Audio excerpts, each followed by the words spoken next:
Hi friends, నేను ఎన్నో పుస్తకాలు చదివాను. కానీ నేను చదివిన పుస్తకాలన్నిటిలోకెల్లా నాకు అత్యంత ఇష్టమైన పుస్తకం ఒక యోగి ఆత్మకథ.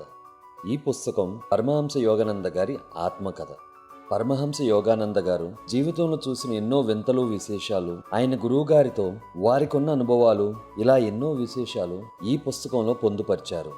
పరమహంస గారి గురువు గారు యుక్తేశ్వర్ మహారాజ్, అలాగే ఆయన గురువు గారు లాహిరి మహస్య గారి గురువు గారు అవతార్ బాబాజీ గారు.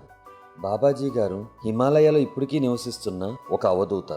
సినిమా హీరో రజనీకాంత్ గారు హిమాలయాలకు వెళ్ళేది ఈయన దర్శనం కోసమే. ఇది విఠలాచార్యుడి సినిమాలాగా కల్పించి రాసిన పుస్తకం కాదు.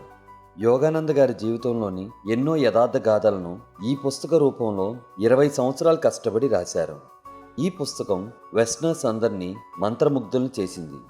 1946లో ప్రచురించబడిన ఈ పుస్తకం అమెరికాలోని అమెజాన్లో ఇప్పటికీ ఆధ్యాత్మిక సెక్షన్లో బెస్ట్ సెల్లర్గా ఉంది. ప్రపంచంలో ఇన్స్పైరింగ్ బుక్స్లో టాప్ ర్యాంకింగ్లో ఉంది.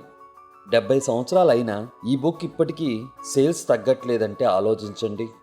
రజనీకాంత్, స్టీవ్ జాబ్స్, విరాట్ కోహ్లీ లాంటి ఎందరో ప్రముఖులు ఈ పుస్తకం చదివి ఇంప్రెస్ అయిన వారి జాబితాలో ఉన్నారు.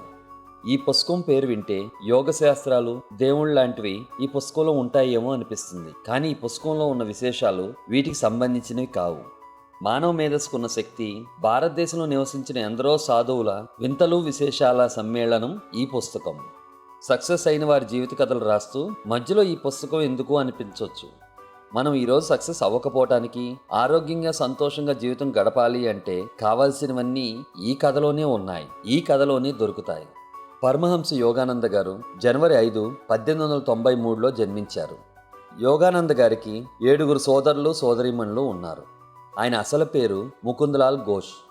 తల్లిదండ్రులు బెంగాలీ క్షత్రియ వంశస్థులు. యోగానంద గారి తండ్రి బగపాటి చరణ్ ఘోష్ రైల్వేలో ఉద్యోగం చేసేవారు. అలాగే యోగానంద గారి తల్లి జ్ఞానప్రభ ఘోష్ పిల్లలకు మహాభారతం, రామాయణంలోంచి కథలు చెప్పి పెంచేది. పెళ్ళైన కొత్తలో చరణ్ ఘోష్ గారి కింద పనిచేసే ఉద్యోగి అవినాష్ బాబు ఒకసారి ఆఫీస్కి వచ్చి, సార్, నాకు వారం రోజులు సెలవు కావాలి, నా గురువుగారి దర్శనానికి వెళ్ళాలి అన్నారు. అందుకు యోగానంద గారి తండ్రి చరణ్ ఘోష్ గారు అన్ని రోజులు సెలవులు ఇవ్వడం కుదరదని చెప్పి పంపించేశారు. మధ్యాహ్నం సమయంలో ఇంటికి బయలుదేరి అవినాష్ గారితో కలిసి నడుస్తూ, కష్టాన్ని నమ్ముకో, బాగుపడతావు, ఈ దేవుళ్ళు స్వామీలు అని సమయం వృధా చేయమాక అన్నారు ఘోష్ గారు. అలా మాట్లాడుతూ పొలాల్లోంచి వెళ్తున్నారు. ఆ సమయంలో పొలం మీద గాల్లో ఒక వ్యక్తి ప్రత్యక్షమై, చరణ్ ఘోష్, నువ్వు నీ కింద ఉద్యోగులతో అంత కఠినంగా ప్రవర్తించొద్దు అని చెప్పి మాయమైపోయారు. అది చూసి ఇద్దరు ఆశ్చర్యచకితులయ్యారు. కొంతసేపు తర్వాత తేరుకుని ఇలా గాల్లో ప్రత్యక్షమై మాట్లాడి వెళ్ళిపోయారు. ఎవరు ఆయన అని అవినాష్ బాబు గారిని అడిగారు. అందుకు అవినాష్ గారు, ఆయన నా గురువైన లాహిరి మహస్య గారు అని చెప్పారు. మరుసటి రోజు అవినాష్ గారికి సెలవు ఇవ్వడమే కాకుండా ఘోష్ గారు ఆయన సతీమణిని తీసుకుని లాహిరి మహస్య గారి దర్శనానికి వెళ్ళారు. ఆశ్రమంలో పద్మాసనం వేసుకుని కూర్చున్న లాహిరి మహస్య గారికి సాష్టాంగ నమస్కారం చేశారు. ఆ రోజు నుంచి యోగానంద గారి తల్లిదండ్రులు లాహిరి మహస్య గారి భక్తులయ్యారు. లాహిరి మహస్య గారు యోగానంద గారి విషయంలో ఎంతో ఆసక్తి కనపరిచేవారు. యోగులకు చనిపోయారనే పదం వాడకూడదు, వారిని సమాధి చెందారు అనాలి. యోగానంద గారు జన్మించిన కొంతకాలానికి లాహిరి మహస్య గారు సమాధి చెందారు. చిన్నతనంలో యోగానంద గారు మెడిటేషన్ చేస్తున్నప్పుడు లాహిరి మహస్య గారి ఫోటో కనిపించేది. యోగానంద గారికి 8 సంవత్సరాల వయసులో భయంకరమైన ఏషియాటిక్ కలరా సోకింది. డాక్టర్స్ కూడా ఏమీ చేయడానికి లేదని చెప్పేశారు. ఆ సమయంలో యోగానంద గారి తల్లి తల నిమురుతూ, లాహిరి మహస్య గారు శరీరం వదిలేసినా ఆయన మనల్ని ఎప్పుడూ కాపాడుతూనే ఉంటారు, ఆయన ఫోటోకి నమస్కారం పెట్టి జబ్బు నయం చేయమని అడుగు అన్నారు. యోగానంద గారు మంచం మీద పడుకునే లాహిరి మహస్య గారి ఫోటోకి దండం పెట్టుకుని కాపాడమని వేడుకున్నారు. అదే సమయంలో లాహిరి మహస్య గారి ఫోటోలోంచి ఒక వెలుగు వచ్చింది. యోగానంద గారి శరీరం చుట్టూ ఆ వెలుగుతో నిండిపోయింది. అది చూసి యోగానంద గారు, వారి తల్లి సంబర ఆశ్చర్యములకు గురయ్యారు. కొంతసేపు తర్వాత ఆ వెలుగుతో పాటు యోగానంద గారి జబ్బు కూడా మాయమైపోయింది. వెంటనే పూర్తిగా కోలుకున్నారు. ప్రపంచం మొత్తంలో లాహిరి మహస్య గారు ఫోటో తీయడానికి పర్మిషన్ ఇచ్చిన ఒకే ఒక్క ఫోటో అది. ఒకరోజు యోగానంద గారు అక్క ఉషాతో కలిసి వేప చెట్టు కింద కూర్చుని చదువుకుంటున్నారు. ఆ సమయంలో ఉష కాళ్ళ మీద వచ్చిన బొబ్బకి ఆయింట్మెంట్ రాసుకుంటాంది. అది చూసిన యోగానంద గారు కొంత ఆయింట్మెంట్ తీసుకుని తన చేతికి రాసుకోవడం మొదలుపెట్టారు. ఏం చేస్తున్నావు అని అడిగితే, నాకు చేతి మీద బొబ్బ వచ్చే అవకాశాలు కనిపిస్తున్నాయి, అందుకే నీ ఆయింట్మెంట్ని టెస్ట్ చేసుకుంటున్నా అన్నారు. దానికి ఉషా గారు, నువ్వు అబద్ధాలు చెప్తున్నావు అని చెప్పి అక్కడి నుంచి వెళ్ళిపోయారు. అబద్ధం చెప్పావు అనడంతో కోపం వచ్చిన యోగానంద గారు, రేపు ఉదయానికల్లా నా చేతి మీద బొబ్బ వస్తుంది, అలాగే ఉషా కాలు మీద ఉన్న బొబ్బ పెద్దదవుతుంది అనుకుని వెళ్ళిపోయారు.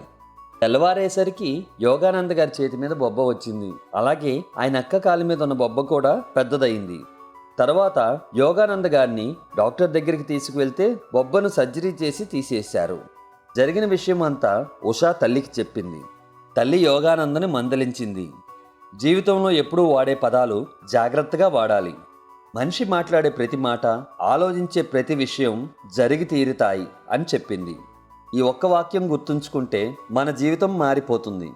పరిస్థితి బాగోలేదని, పోటీ ఎక్కువ ఉందని, ఓడిపోతామేమో అని, ఇలా ఎన్నో మాటలు మన గురించి, మన చుట్టూ ఉన్న వారి గురించి మాట్లాడుకోవడం వల్ల ఎంత నష్టపోతామో అర్థం చేసుకోండి. కొంతకాలానికి యోగానంద గారి అన్నయ్య అనంత్ గారికి వివాహం కుదిరింది.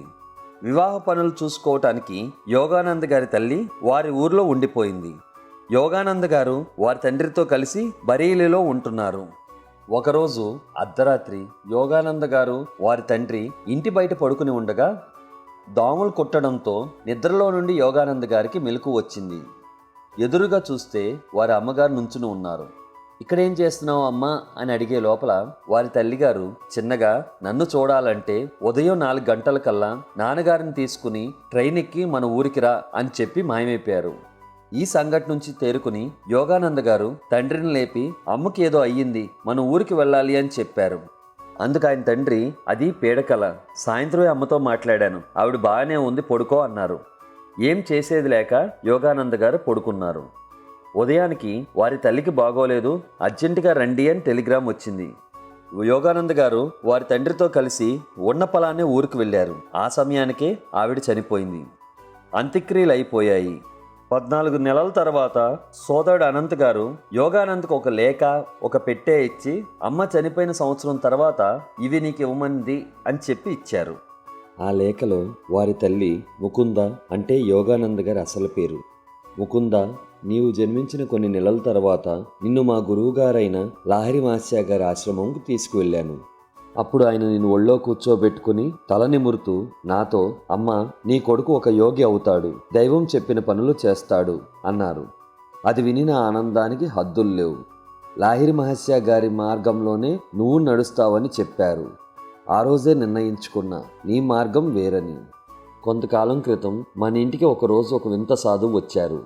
ఆయన పెద్దాయన నీకు ఈ విషయం చెప్పమన్నారు. అమ్మ, ఈ భూమి మీద నీ సమయం అయిపోయింది, ఈసారి నీకు వచ్చే అస్వస్థతే ఈ జన్మకి చివరిది అని చెప్పారు. ఇది విని నాకు భయం రాలేదు, కానీ ఏదో తెలియని ప్రశాంతత వచ్చింది.